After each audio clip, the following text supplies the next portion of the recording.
Everyone, welcome back to my channel Tanushree and family. My name is Shivani. आज मैं लेकर आ गई हूँ आप लोगों के लिए एक और couple special video. Last Wednesday को मेरी एक वीडियो आई थी जिसमें मैंने आपसे डिस्कस किया था कि शादी करने की सही एज क्या है, सही समय क्या है। बहुत सारे मैंने आपके साथ पॉइंट्स डिस्कस किए कि कब आप खुद से डिसाइड कर सकते हैं कि हाँ अब मैं शादी के लिए तैयार हूँ, और आप अपने पेरेंट्स से फिर बात कर सकते हैं कि हाँ अब मैं तैयार हूँ या फिर अभी मैं तैयार नहीं हूँ, तो अपने पेरेंट्स से कैसे बात कर सकते हो। तो वो सब चीज़ें हमने डिस्कस करी थी। एक पॉइंट मैंने वहाँ पे दिया था फाइनेंस का, यानी कि लड़के जो हैं उनकी इनकम और उसका एक बार क्या होना चाहिए जब आप डिसाइड करो कि हाँ मेरी इतनी इनकम हो जाए फिर मैं शादी करूँगा, जिस पे काफ़ी लोगों को मिसअंडरस्टैंडिंग हो गई। बहुत सारे लोगों ने इस पे अलग अलग तरीके से मुझसे क्वेरी पूछी। कुछ ने ये कहा कि अगर लड़के की जो इनकम है वो बहुत ज़्यादा नहीं है, अगर वो कम कमाता है तो क्या उसे वेट करना चाहिए, क्या एक ऐसा लड़का जिसकी इनकम कम है उसे शादी नहीं करनी चाहिए, क्या वो शादी के लायक नहीं है। एक और मेरे पास सवाल ये आया कि हम अगर लड़का देख रहे हैं तो किस बेस पे उसे जज करना चाहिए, उसकी इनकम के बेस पे या फिर लड़का जैसा है उसे उसके बेस पे। तो ये सारे ही पॉइंट्स मैं आज की वीडियो में क्लियर करने वाली हूँ। आई होप मेरा जो पॉइंट ऑफ व्यू है मैं आपको समझा पाऊँ, आपको कुछ समझ आए उससे। और अगर आता है तो प्लीज़ लाइक ज़रूर करना इस वीडियो को, कमेंट ज़रूर करना मुझे अपने विचार इसके बारे में। और साथ ही साथ अगर आपको कोई और वीडियो चाहिए ऐसे ही शादी के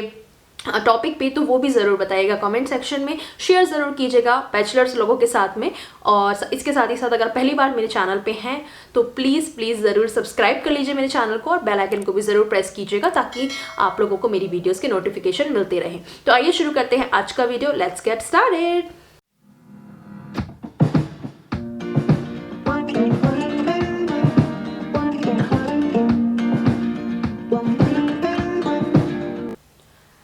इनकम की मैंने बात करी थी अपनी फर्स्ट वाली वीडियो में, और मैंने ये कहा था कि आप एक मुकाम पे पहुंच जाएं, थोड़ा कमाने लग जाएं, एक आपका फाइनेंशियल जो बार है वो आप सेट करिए, और जब आप उस पे पहुंच जाएं तब आप अपनी शादी कर सकते हैं। एक फाइनेंशियल बार भी होना चाहिए। आइए इस इनकम को थोड़ा सा डिस्कस करते हैं। देखिए, मेरे कहने का मतलब सिर्फ इतना ही था कि एक लड़का जब डिसाइड करता है कि हाँ मैं शादी के लिए तैयार हूँ, उस टाइम पे उसकी जो फाइनेंशियल कंडीशन है वो कम से कम इतनी होनी चाहिए कि वो अपनी और अपनी वाइफ की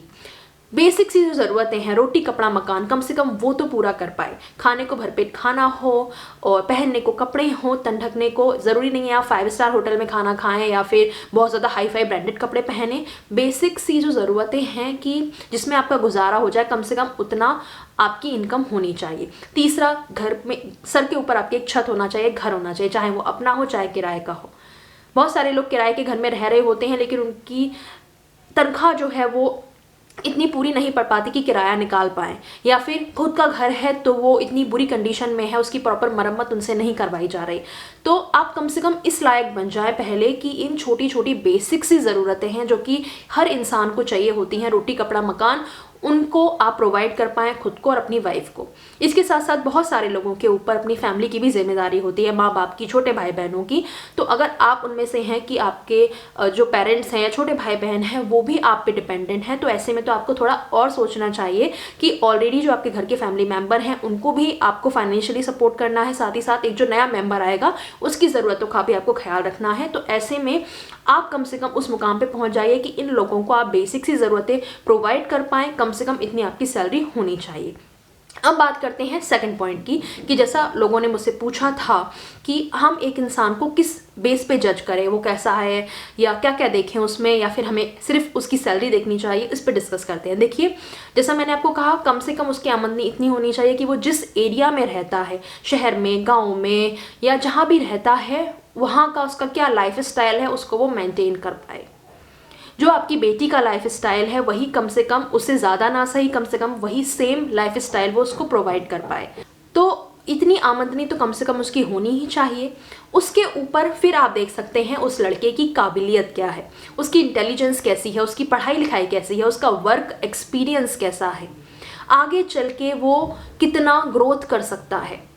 यहाँ पे मैं आपको एक छोटा सा एग्जाम्पल लेके चीज़ समझाती हूँ। फॉर एग्जाम्पल, आपके घर की एक लड़की है, आपकी बेटी है या फिर आपकी बहन है, उसकी शादी आपको करानी है, आप लड़का देखने चाहते हो। आपके पास दो ऑप्शन है, एक ऐसा लड़का जिसकी थोड़ी कम आमदनी है, थोड़ा मिडिल क्लास में है, बहुत ज़्यादा हाई फाई कम नहीं कमाता है, बहुत ज़्यादा हाई फाई उसका बैंक बैलेंस नहीं है, लेकिन उसमें कोई गलत आदतें नहीं हैं, बहुत सीधा साधा, बहुत अच्छे विचारों का और बहुत अच्छा पढ़ा लिखा लड़का है। वहीं दूसरी ओर एक ऐसा लड़का है जिसके पास बहुत सारा बैंक बैलेंस है, उसके बाप दादाओं को कमाई हुई जायदाद उसके नाम पे है और अभी जो वो ज़्यादा कमाता नहीं है। बहुत सारे लोग हैं जो अपना पेरेंट्स का बिजनेस संभालते हैं, लेकिन उसके साथ साथ सोचिए उस लड़के में अगर कोई बुरी आदत हो, वो बहुत खर्चीला हो, यार दोस्तों पे पैसे उड़ा देता हो, या फिर कोई गंदी ऐसी आदत हो जिसमें वो पैसे उड़ा रहा है, तो ऐसे में ये जो इंसान है उसको जितना भी आप पैसे दे दोगे, उसका चाहे पुश्तैनी हो, चाहे वो खुद कमा ले, उसे अगर उड़ाना ही है तो आपकी बेटी का क्या इसमें फ़ायदा होगा, उल्टा वो दुखी ही रहेगी इतना पैसा होने के बावजूद। वहीं जो दूसरा लड़का है वो एक काबिल इंसान है, उसकी एजुकेशन अच्छी है, आज उसकी सैलरी कम हुई तो क्या हुआ, आगे चल के वो अपनी काबिलियत के बेस पे, अपनी एजुकेशन के बेस पे, अपने एक्सपीरियंस के बेस पे अपनी सैलरी और अपनी इनकम जो है वो बढ़ा सकता है। तो मैं ये कहना चाहती हूँ आपसे कि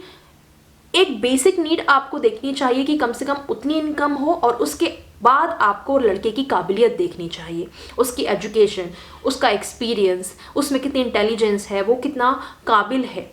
अगर एक काबिल इंसान होगा, वो एक नीचे स्टेज पे भी होगा ना, तो वो आगे चल के अपनी तरक्की कर सकता है अपनी इंटेलिजेंस के बेस पे, अपनी काबिलियत के बेस पे। वहीं अगर एक ऐसा इंसान है कि जिसको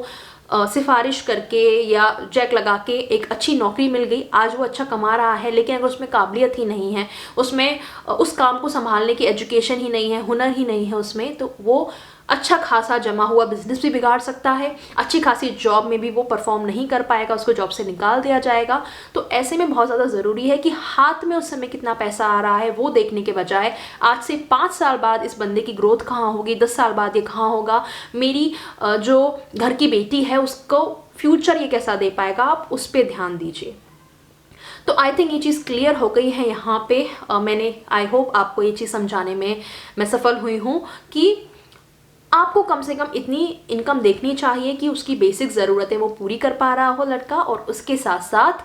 उसकी काबिलियत भी देखनी चाहिए कि आगे ये अपना फ्यूचर इस इनकम को या तो ये बढ़ाएगा या फिर हाथ में आए हुए पैसे भी गंवा देगा। यहाँ पे काम आती है उसकी काबिलियत, उसकी एजुकेशन, उसकी अपब्रिंगिंग, बहुत सारी चीज़ें जिसके बेस पे आपको इस लड़के को फाइनलाइज करना चाहिए अपने घर की लड़की के लिए, या आप खुद एक लड़की हैं तो उस बेस पे आपको अपना होने वाला पति चूज़ करना चाहिए। तो आज की वीडियो के लिए था इतना ही, और जिन भी लोगों को मेरे बात से सहमत हैं जो लोग, तो एक ज़रूर थम्स अप दीजिएगा, और जो लोग नहीं भी सहमत हैं तो यार इट्स ओके, हो सकता है आपका सोचने का तरीका कुछ और हो और मेरा कुछ और हो, तो इसमें बहस करने की या कमेंट सेक्शन में उल्टा सीधा लिखने की ज़रूरत नहीं है। आप अपनी सोच पे चलिए, मैं अपनी पे चलती हूँ। तो आज की इस वीडियो को यहीं ख़त्म करते हैं, और जैसे मैंने आपको पहले भी कहा कि अगर आपकी कोई और क्वेरी हो, कोई ऐसी वीडियो की आपकी रिक्वेस्ट हो जो कि शादी से रिलेटेड आप चाहते हैं मैं डिस्कस करूँ, या कपल लाइफ से रिलेटेड, तो ज़रूर मुझे बताइएगा कमेंट सेक्शन में। और आज के लिए इतना ही, बाय बाय, टेक केयर।